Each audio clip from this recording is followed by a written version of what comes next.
Hi you all, I'm so grateful to be back here. I was out for a hot minute. I had some internal alignment to sort of work through so that I can show up here as my best, greatest self. And I was also, writing my second book, which I'm still in the process of writing, but we're 75K words down, so that's huge. But other than that, I am so grateful to be back here, and I intend to post consistently now moving forward. With that, I know, but back on 4th April, I posted a first part of a video of that if you were a narcissist as a child, and this was about the 5 childhood needs, that developmental needs that we all have, right? So after a long wait, I'm back with a part 2, and hopefully you're not going to have to wait another month and a half for the third part.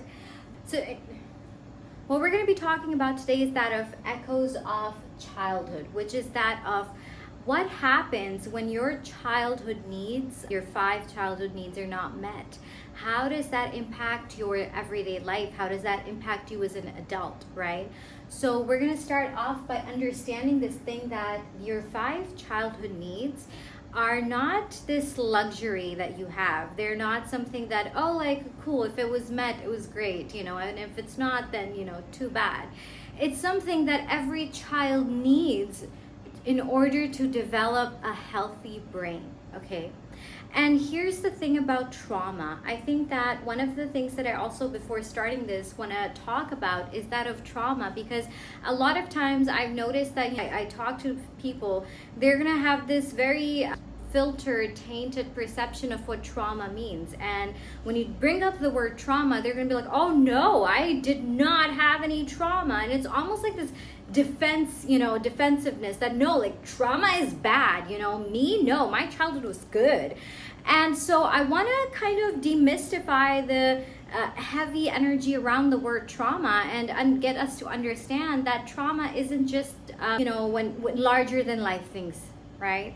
So trauma can be put into two ways, right? There's your big T traumas, which are the big, larger than life things, which are that if you were, a victim of abuse, if you saw your parents got a divorce, if you were a child around war that was going on, if some big atrocity, which any third person, if they were to look at it, would classify that as a traumatic experience, that, oh, that was a bad thing that happened, that was horrible, that sucked, right?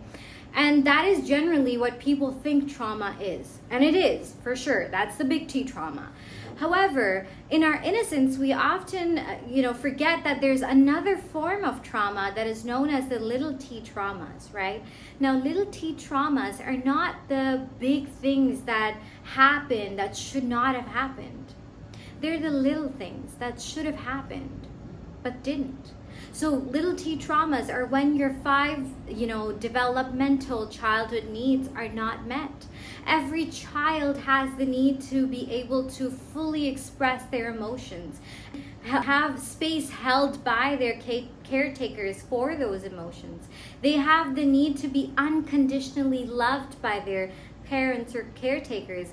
And there shouldn't be anything that the child can do to break that love or lose that love from their parents. And there shouldn't be anything that the child should be able to do to earn the parents' love. Every child has the need to be loved for just being, for just existing, for just being this beautiful ray of sunshine in the parents' lives. Every child has the need to feel safe and secure and constantly protected. And most importantly, the biggest thing for the healthy development of a child's brain is that of their mother to be in a happy, regulated state of beingness at all times, or at least most of the times. The mother should not be stressed, should not be depressed, should not be anxious, should not be fretting all the time, should not have so much of her own stuff going on. And I'm not saying that, use this as, ammo to bash your parents. No, it's just to understand that little T traumas can be caused when these developmental needs are not met.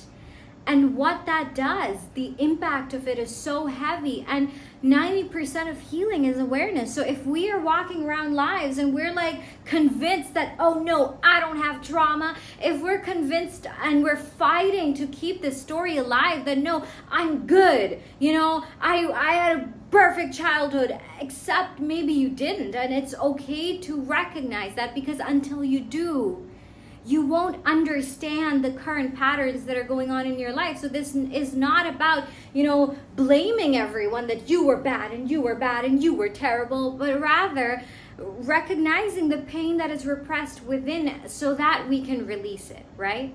Because if I don't know if there's a cut on my arm, how can I ever heal it, right? If, for example, I call a plumber and I'm like, hey, there's a leak in the house, and he's like, hey, where's the leak? And I go like, I don't know. Unless I tell him, he's going to keep, going on like I know that there's a metaphor for this. Going on a what chase? A wild goose chase, I want to say. But that's the point, that, he's going to be going around and he won't know. And it's going to take him so long to finally find it. Just like it might take you so long to finally stop and go like, okay, well, what is it actually coming from? So instead of that whole process, maybe surrender the idea that, oh, like life is perfect and everything's perfect. And maybe just be open to recognizing that, hey, it's okay if it weren't. It's okay if your inner child felt hurt. You don't have to keep carrying this shame for your emotions anymore, because that's one of the things that happens when our inner child's needs aren't met. Then we walk around the world carrying the shame for having these needs. That, oh, like, I'm a terrible person for feeling this way. I know that as a child, I used to feel that so often, like this shame for feeling what I felt. Like, I felt like I was being ungrateful. I felt like I was being unkind, and, all sorts of things, really. And I carried that shame, that guilt with me for so long. I mean, I'll give you an example. Like recently I did that of a very intense 2-hour-long somatic release breath work, right? It's one of my teachers facilitated this for our entire group, and I was so surprised at how the process went. It wasn't the first time that I was doing somatic release breath work, but it was the second time. The first time I did it, I had some stuff come up, but it wasn't that intense, right? And so this time I'm laying on the floor and I'm doing this whole process, and I went in it with no expectations. I was like, whatever life is offering me, I will experience that, and I will allow for whatever comes up to come up. And I remember in that process at one point, so the way that it works is that we do a specific breathing technique for a couple of minutes, and then we hold our breath, And when we hold our breath, the person who's guiding that breath work will ask us a couple of questions, right? And give us some prompts to start thinking and allow whatever is present to surface. And I remember one of the biggest things that came up for me was I kept crying and saying, I didn't choose this. I didn't choose this. I didn't choose this. And, it was this whole loop of I didn't choose this. And suddenly I realized that what I was talking about was that I had been carrying guilt for being alive for all my life. That I kept saying that I didn't choose who gets to die. That I had been feeling so guilty that my sister passed away and I didn't. And that guilt, it showed up in so many ways in my life. And I felt like somehow it was my fault that she died and I didn't. And I just kept saying I didn't choose this. It was God's will. And it was so liberating to release that, because it was stored so deeply within my body that I had not even the faintest idea. And so that's what I want to emphasize about trauma, is that we usually, our thing is that we usually try to get a feeler of what trauma is present within us through the conscious mind. And the conscious mind is the survival mind, right? The conscious mind is the one that is going to be logical with you and be like, well, statistically 2 plus 2 is 5, so quick math, that doesn't add up, you are not traumatized, and you're going to be like, well the numbers say it, so but that the idea here is to release those numbers, to release the incessant chatter of the mind, to release the constant knowingness of our experience, because we don't really know, and to step into this idea that, okay, well, maybe I don't know, and maybe I can't consciously know in this moment, and maybe if I get curious with how this may have shown up in my life, then maybe I don't need to know the specific memory of where this came from. Maybe I could just get curious with it and allow my body, my mind, to tell me what is really present. Because I'll tell you this, in the past few months, I talked about this before. I've started to do a lot of shadow work and a lot of deep inner work, right? And it built a very different kind of rapport with my body, in the sense that usually what used to happen was when something would come up for me, right? A big emotion, a big, an insight that, oh my God, this is something that's present in the reservoir of trauma, and I need to heal this kind of thing, right? So what I would do is I'd look at the time, I'd look at my calendar, and I'd look at my meeting schedule, and I'd be like, cool, I do not have the time for this. I do not have the time to slow down. And I would keep repeating the story to myself, so that as a result, what it did is gave my body the message that you are not important, and that whatever you're feeling, whatever you're experiencing in this moment is not important. So shove it down, and we cannot deal with this right now. And so as I started to do more healing work, and I started to pay deeper attention to my body, to my mind, to my soul, and I started to really give myself the message that, hey, whatever comes up can come up. Hey, it's okay. When you tell me something that is present in emotion, I will sit with it. I will heal it. I will allow you to feel it, and I will not repress it. I will hold space for it. Because we are so quick, I was so quick to be so logical with it that, this is the logic, and these are the facts, and this is the pie chart, and this is the flow chart, and, this is the whole thing, and no emotions are needed here, and I would go from the first stage, event happens, instead of the first stage of grief, which is denial, I'd go quickly to the sixth, which is creating something new, and I would just jump the stages, right? And I would give myself the illusion that, oh, look at me, I know how to deal with my emotions so well. But really what I was doing was I was repressing them, and that's what I've realized that most people do. It's that this instant intellectualization of it, instant repression of it, instant denial that, oh, nothing happened. Oh, I'm not hurt. Oh, that's perfectly fine. So what we want to do is, once I started doing that, I noticed that more and more stuff started to come up for me, and deeper stuff started to come up for me. It was no longer about something that happened, 6 months ago or 2 days ago or whatever. It started to become, more and more childhood stuff started to come to me. That, oh wow, this is the energy I've been carrying. Oh wow, this is where that comes from. This is where this pattern comes from. And the more I would get curious and I would allow my body to bring that up for me, the more my body brought things up for me to feel and heal, because that is the key, right? The key to everything we're learning is not just to expand our awareness and walk around life feeling like these sorry little puppies that, oh, life ruined me and my developmental needs weren't met and everything sucks. No, but it's rather about okay, well, what have I not paid attention to yet? And how can I pay attention to it now? And how can I use this awareness to allow what has been deep under the surface to come up? And I will be teaching you guys tools to do that as well. They're going to be very powerful, very liberating, and most importantly, very, freeing. So stay tuned for that. Now, coming back to this, right? So I want to give you that metaphor of a flower. So let's say that you get this, I don't know how wide the camera angle is, but you get this, these flowers, right?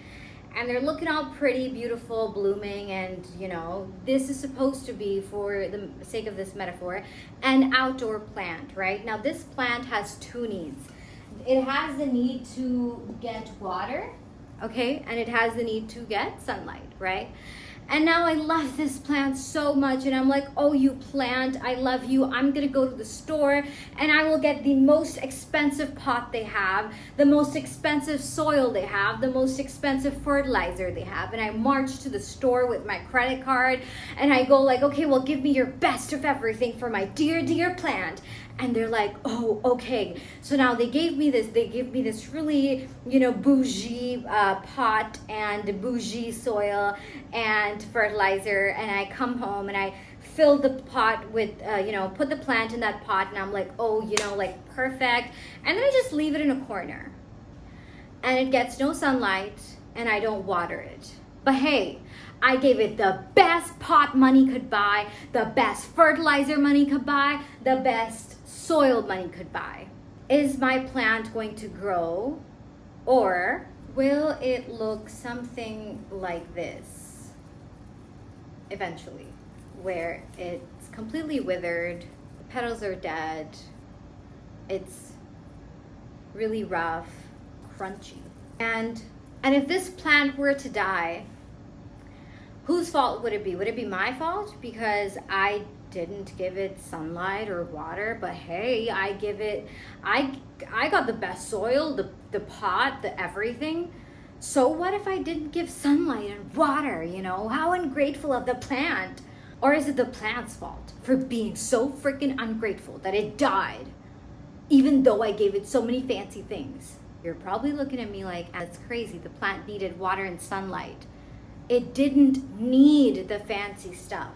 Similarly, when we look back to our childhood, a lot of times our story is that my parents did all these big fancy things for me. Of course I had a perfect childhood.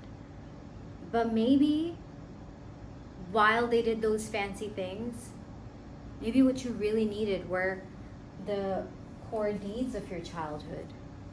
And maybe they weren't met, and it's okay to admit that they weren't.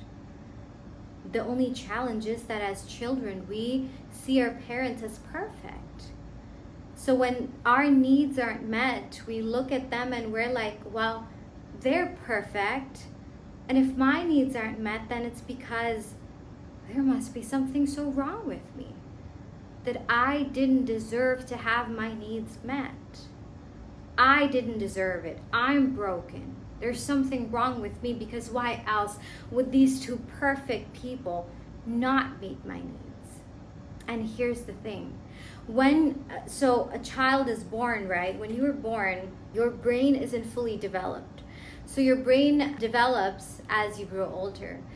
And here's the interesting thing, that your brain, it has set potentials, and potentials for which parts are supposed to grow, when they're supposed to grow, and it's genetically conditioned to do that. However, how well they develop and when they develop is a decision, or is something that gets influenced by your environment.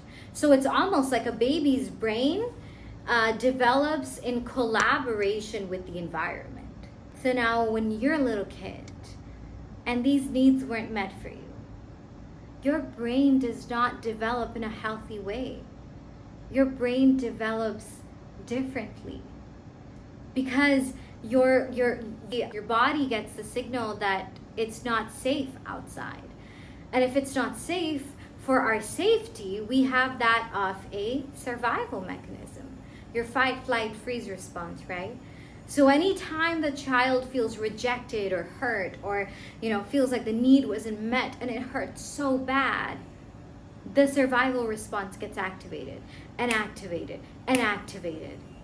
Each time it gets activated. And sometimes what happens is that it gets activated so many times that your nervous system is retuned.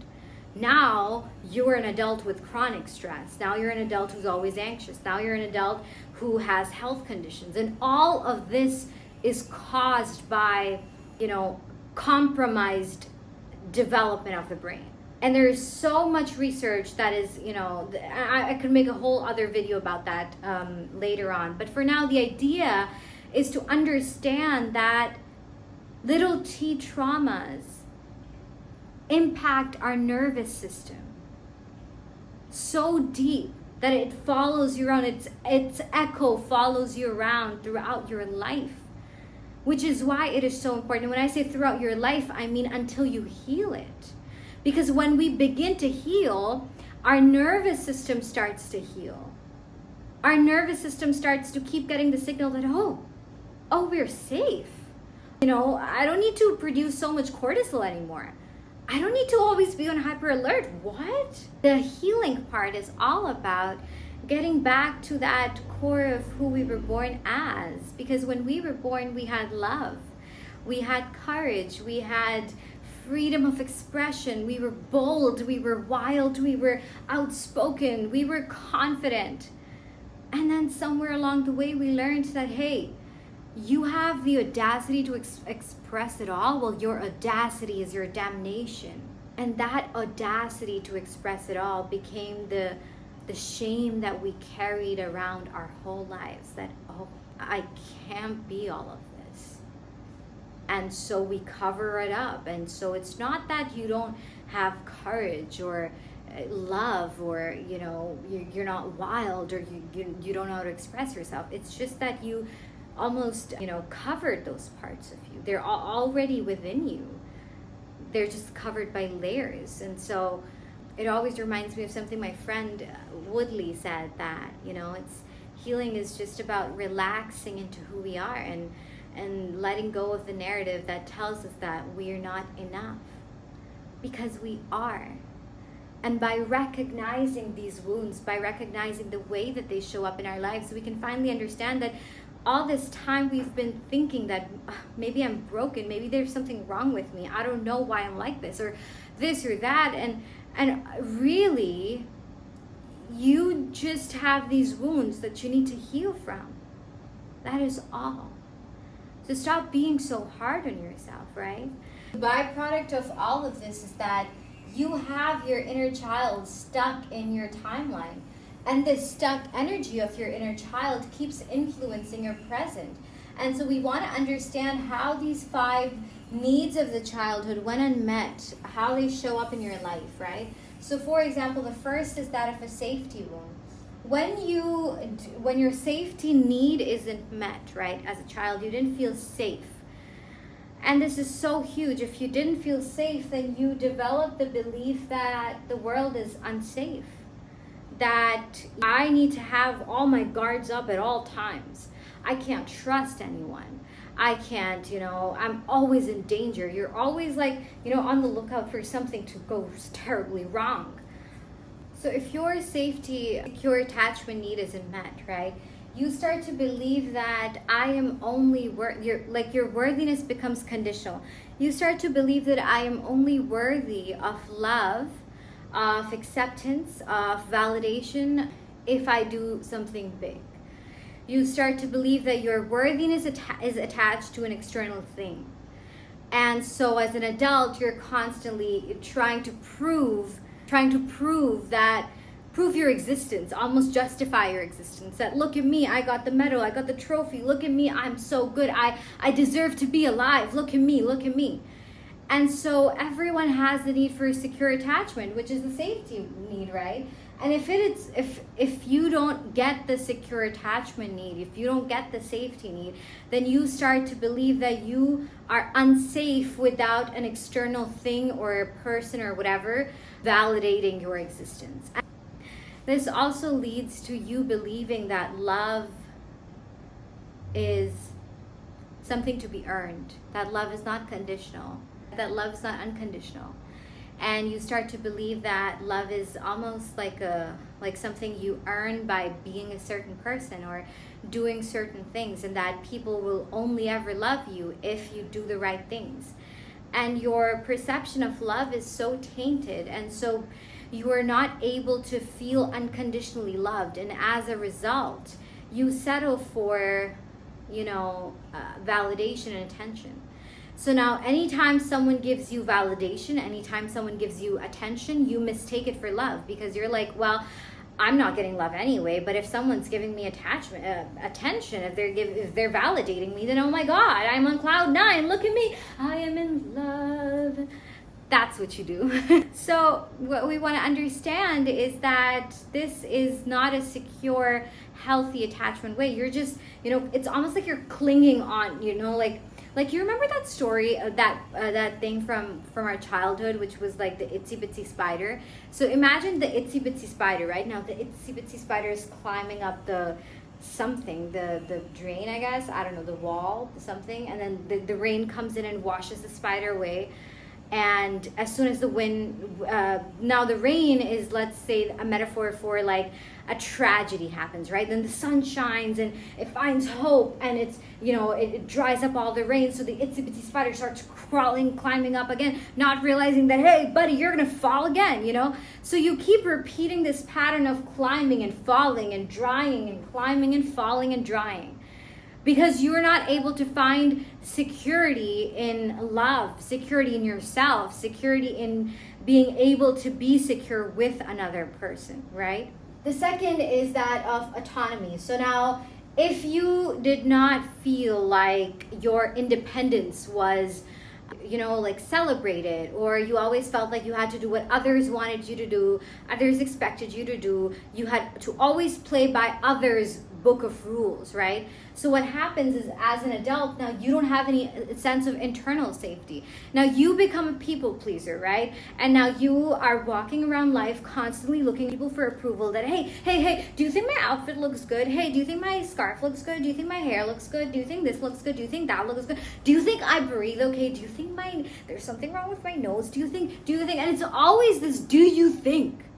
It's like, what do you think, buddy? So the idea is that when your sense of autonomy is not met, right? This need is not met, then you're not able to have a sense of identity of yourself. And Carl Jung calls this process, which is meant to happen at the age of 7 around, which is called that of individuation, right? Where you learn to individuate from mom and dad, where it's like, okay, well, mom and dad are separate people, and I am a separate person in myself.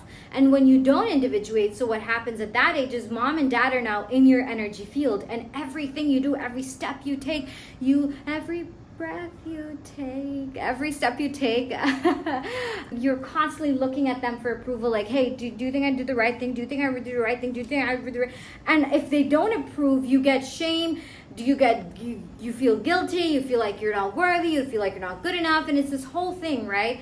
So individuation. And then as an adult, what happens is now it's not just about mom and dad anymore. Your teacher, your friends, your boss, your coworker, your neighbor, every single person is now in your energy field, and your energy field has no space for your own sense of self. And now it's like, you post something on Instagram and you're like, well, should I delete it? I mean, one person said this was stupid. Why? If you think it's good, then let it be, So you want to recognize that it is a byproduct of this childhood need not being met, which is that always needing validation, always needing approval, always needing a green light from someone telling you, hey, you're doing a good job, keep going. You don't need that. You are your own person. And when you do not establish a sense of identity about who you are, when you don't know who you are, people are going to tell you who you are, and you're going to have to follow that path because you never really told yourself who you are. That is sad, man. So the third is that of emotional expression, actually. Expression. Which is that you, as a child, every child has the need to express all their emotions. The anger, well, actually, anger is supposed to be like this. The anger, the fear, the joy, the excitement, the love, the sadness, all of them, right? The whole 9 yards. And so when these needs aren't met, when parents or caregivers are not able to hold space for them to experience all their emotions, and maybe they're shamed for it. Maybe they're told that, don't cry. Crying is a bad thing. Or anger means you're disrespectful, or this or that, or you're not supposed to be scared. Boys aren't scared. Men aren't scared. This. what happens is that the child learns to suppress the emotions, which is why I wrote emotional suppression. You learn that emotions are bad. I shouldn't be feeling this way. And there's the shame around emotions, when emotions are just a signal from your body, man. Emotions are just telling you that, hey, there's something cooking up inside me. And instead of recognizing that, okay, well, my body's trying to communicate with me, you go like, emotion, bad emotion, sit down emotion. And you tried every other trick in the book to like get out of the emotional state, break through that. And we're taught in this culture that you have to always be so positive. No, I mean, yes, but also you have to also allow yourself to express it all, to experience it all, because that is the human experience. We are meant to feel it all. The night is so special because we always know that it'll be followed by the day, and the day is so special because it holds space for the night. And just like that, the good, the bad, the ugly, the sad, the horrible, all of those are just a part of this beautiful human experience, and we are allowed to feel it all.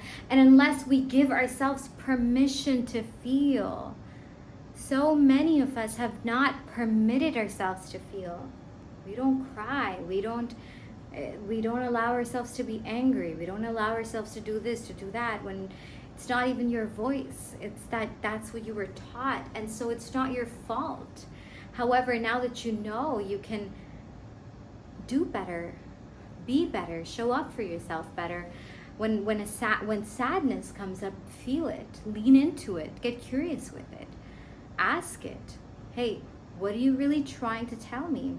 I had this experience recently where there's something in my life that happened, and I could tell that the way that I felt about it was so not, appropriate in a way that, like, it's such a small thing. Why do I feel so deeply about it, right? And I couldn't understand in that moment, so I sat with myself and I was like, okay, well, where is this coming from? What is this teaching me? What is the message here? Where, what part of me is wanting to be seen and heard and accepted? And I found out that it was from this childhood wound that I had been carrying all my life, that love is something that you have to earn by being a good person, by doing the right things. And I realized that, wow, every time I met someone, I would do the right things and then expect love to be a reward. And mind you, I did not really allow myself to receive love. So I would settle for attention and validation, and I would, call it love. In fact, I think a week or so after that, I realized that I had not allowed myself to experience unconditional love. And that was such a big, heart wall that I released. And it felt like I had been carrying the weight of the world in my heart. And suddenly I wasn't. And suddenly there was so much love that I suddenly could feel in my heart. And I could experience it, and I could almost, feel that I'm not just giving out love. I am not just a vessel for love. I know that I am love, but I also am open to receiving it from the people in my life, and it felt so radiant. And that is one of the gifts of healing, is that the more we let go, the more we come home to our hearts and just are able to experience how effing beautiful life is. Another thing is that when we suppress our emotions, when we repress them, our nervous system gets compromised, because these negative emotions are stored inside your body. And so when they're in, that energy inside your body, it's causing an imbalance in your nervous system. And that is what causes diseases, so many chronic diseases. And when I post that next video, not like immediate next, but one of the videos about the impact of repressed emotions and a compromised nervous system on diseases, the correlation between it blew my mind, right?